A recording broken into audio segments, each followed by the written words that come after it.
নমস্কার বন্ধুরা, শুভ সকাল। সবাই কেমন আছো? আশা করব সবাই খুব ভালো আছো। আর আজকে সকাল সকাল ব্লগটা শুরু করে দিলাম। তার আগে বলছি, যারা বড়রা আছো তাদেরকে জানাচ্ছি প্রণাম, আর যারা ছোটরা দেখছো তাদেরকে আমার তরফ থেকে অনেক অনেক ভালোবাসা রইল। আর আজকে সকালবেলা থেকে ব্লগটা স্টার্ট করলাম।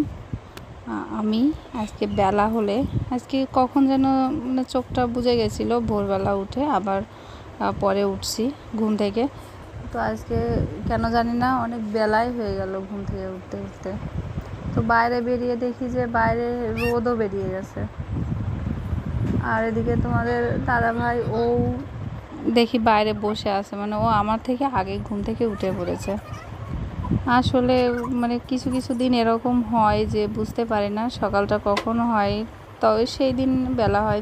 না হলে প্রত্যেকটা দিনই কিন্তু সকাল সকাল ঘুম থেকে উঠি আমি। আমাদের বাড়িতে সবার আগে ঘুম থেকে ওঠা হয়, যেহেতু আমার সকাল সকাল ভাতটা রান্না করতে হয়, সেই কারণে আমি চেষ্টা করি অনেক সকাল সকাল ঘুম থেকে ওঠার।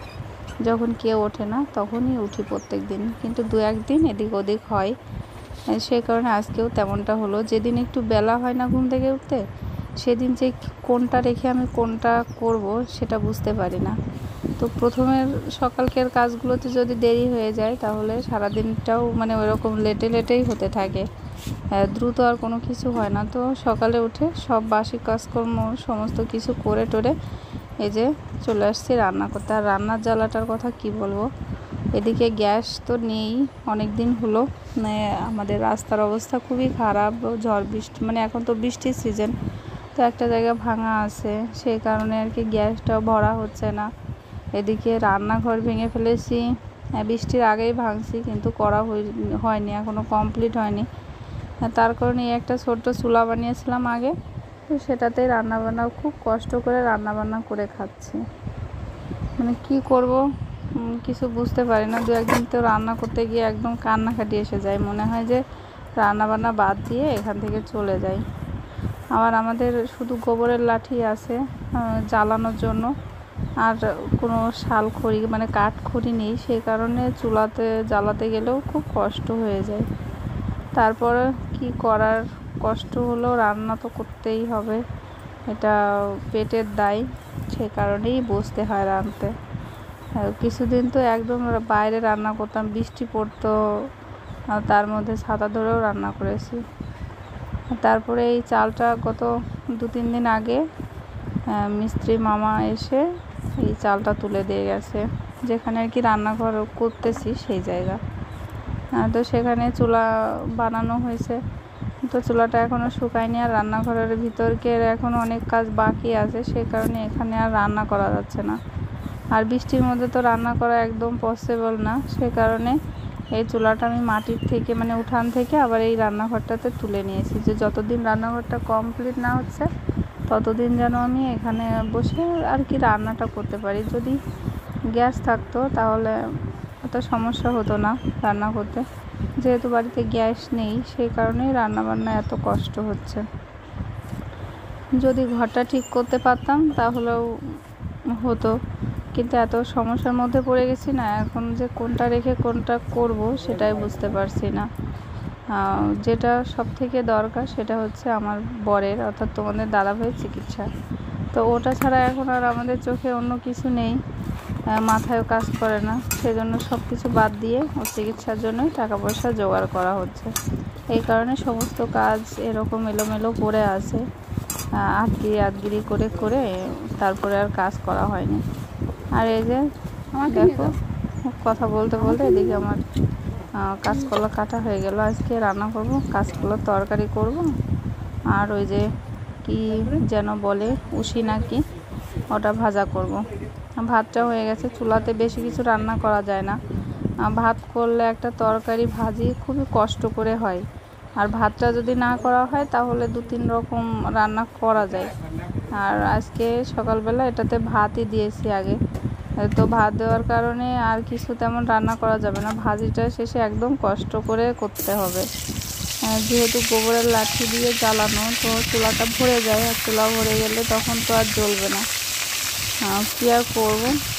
কিছু করার নেই। যে কদিন মানে এরকম গোছাতে না পারি রান্নাঘরটা, ততদিন তো এই শাস্তিটা আমাকে পোহাতেই হতো, তাই না? ইচ্ছা থাকলেও আমাদের হাতে এখন কিছু নেই, সবটাই উপরওয়ালার কাছে। কারণ তোমাদের দাদা ভাইয়ের চিকিৎসাটা সব থেকে আগে, মানে এখন সব থেকে আমাদের জরুরি বিষয় হয়ে দাঁড়িয়েছে। সেজন্য এসব কিছুর, এই যে এখানে দেখো, এই যে আদগিরি করে আরও একটা ঘর আর করা হয়েছে, কিন্তু সেটা এখনও কিছু করাই হয়নি। এইরকম দেখেই আমরা আবার টাকা পয়সা জোগাড় যন্ত্র করছি। তো কেন করছি এই টাকা পয়সা জোগাড় যন্ত্র, সেসব কথাও তোমাদেরকে বলবো, আস্তে আস্তে সব জানতে পারবে। আর এই যে দেখো, আমাদের ঘরের পেছনটাতে এরকম জঙ্গলপাতি হয়ে গেছে। আর এই পাশে আমাদের ঘরের পেছনে এখানে আছে অন্য একজনদের একটা গোয়াল ঘর। তো ওই গোয়াল ঘরে গরু থাকে, যেহেতু গরু প্রস্রাব টস্রাব করে, তো ওই মাটি ঢলকে এসে ওখানে পড়ে একদম বন্ধ হয়ে আছে। তো তোমাদের দাদাভাই বললো যে তাহলে মাটিগুলো কেটে দিই, তুমি একটু নিয়ে যাও। তো সে কারণে এখানে আসলাম। তো মাটি টানলাম, টেনে ওইখানটাতে যে আগাছাগুলো হয়েছিল ওগুলোও পরিষ্কার করলাম। পরিষ্কার টরিষ্কার করে তারপরে স্নান করে নিয়েছি। তোমাদের দাদা ভাইয়েরও স্নান হয়ে গেছে, মেয়েরও স্নান হয়ে গেছে। রান্নাটা তো সকালে হয়ে গেছে, রান্নার কোনো টেনশন নেই। আর এখন স্নান করে এই যে তুলসী গাছে জল দিচ্ছি। জল দিয়ে তারপরে যাব পূজা করতে। পূজা করে ওদিকে ওরাও বসে আছে। আমি যতক্ষণ পূজা টুজা কমপ্লিট না করব ততক্ষণ ওরা খেতেও পারবে না, ওইরকমই বসে থাকবে আমার জন্য। তো সেই জন্য এখানে জলটা ঢেলে দিয়ে ঘরে গিয়ে পূজা করে নেব। তো এই যে দেখো, জল দিয়ে ঘরে চলে আসলাম। আর ঘরে এসে আমার এই ঘরটা একটু অন্ধকার মতো থাকে সব সময়ই, কারণ পিছনে আরও ঘর আছে, সেই কারণে অন্ধকার থাকে। তো লাইট জ্বালিয়ে সমস্তটা করতে হয়। আর এই যে দেখো, আমার পূজা করাও হয়ে গেছে। তো ঠাকুরকে প্রসাদ দিলাম। এখানে আমার ছোট্ট একটা ঠাকুর ঘর, তো সেখানে পূজা টুজা করা কমপ্লিট করে একটু বিশ্রাম নিয়েছিলাম, নিয়ে আবার চট করে উঠে পড়েছি।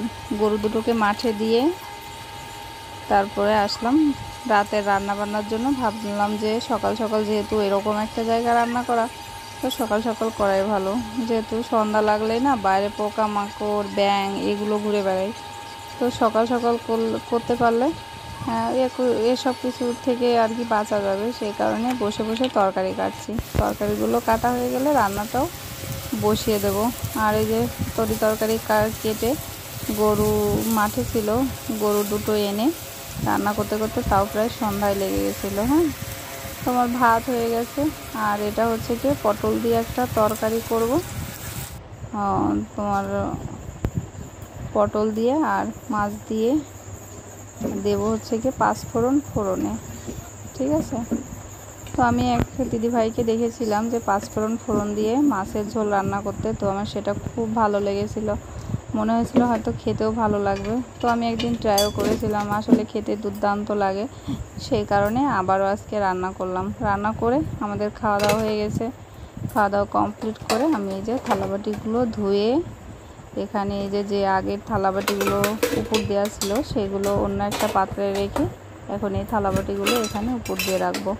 কারণ সকালে উঠে রান্না বান্না করতে হয়, সকালে উঠে যদি এসব কিছু করতে যায় তাহলে দেরি হয়ে যায়। সে কারণে রাত্রেবেলায় সব কাজগুলো কমপ্লিট করে নিলাম। থালাবাটিগুলো উপর দিয়ে ঘরটাও একটু পরিষ্কার করে নেব সমস্ত কিছু। তারপরে আবার তোমাদের দাদাভাই বাজার থেকে বাজার এনেছে, কিন্তু বাজারগুলো না আমি গোছাতে পারিনি, ওভাবেই পড়ে আছে। তো ভাবছি যে থালাবাটিগুলো উপর দিয়ে তারপরে তরকারিগুলো বাছবো। আসলে সত্যি কথা কি, বাজারের অবস্থা এরকম খারাপ যে কোনো কিছু কিনে খাওয়ার মতো নেই। যে আমরা মনে হচ্ছে বাজারের দরদাম দেখে মনে হচ্ছে আমরা হয়তো মানে ওই তরকারি কেনার অভাবে না খেয়ে হয়তো মরতে হবে, বা শুধু সিদ্ধ ভাত বা শুধু ভাত ফেনা ভাত খেয়েই বাঁচতে হবে।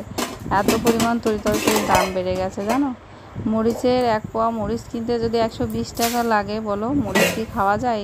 ওর থেকে মরিচ বাদে খেলাম কোনো সমস্যা না, কিন্তু দাম বাড়ারও তো একটা সিস্টেম থাকে। এত পরিমাণ দাম বাড়লে আমাদের মতো এরকম ফ্যামিলির মানুষ কি করে পারবে বলো? যাদের আয় আমাদের থেকেও কম, মানে একদম মতো, তারা তো কিভাবে সংসারটা চালায় আসলে বলার অপেক্ষা রাখে না। আমরাই হিমশিম খেয়ে যাচ্ছি সংসার চালাতে। যেটুকু হোক তোমাদের দাদাভাই যা ইনকাম করে আমাদের এর পেটে ভাতে চলে যায় আর কি। তো এই যে দেখো এই কটা মরিচ এনেছে, মরিচগুলোতে একদম জালি, হয়তো 10টা মরিচ দিলেও মানে একটা আলু মাখানো হবে না, মানে ঝাল হবে না তাতে, এরকম ঝাল। তো মরিচগুলো আমি বেছে নিচ্ছি, বোটা বেছে রেখে দেবো, না হলে মরিচগুলো পচন ধরে যাবে। আর এখানে আমার মেয়েও আবার চলে এসছে আমাকে সাহায্য করার জন্য। ওকে বারবার করে বলছি ঝাল লাগবে, তবুও শুনছে না, করবেই। তো যাই হোক, এখন এই মরিচগুলো বাছবো, বেছে একদম ফ্রিজে রেখে তারপরে ঘুমাতে চলে যাব। আর এই যে দেখো ফ্রিজে রাখতে যাচ্ছি মরিচগুলো। তো চলো, আজকে সারাদিন তোমাদের সঙ্গে টুকটাক যাই হোক শেয়ার করলাম।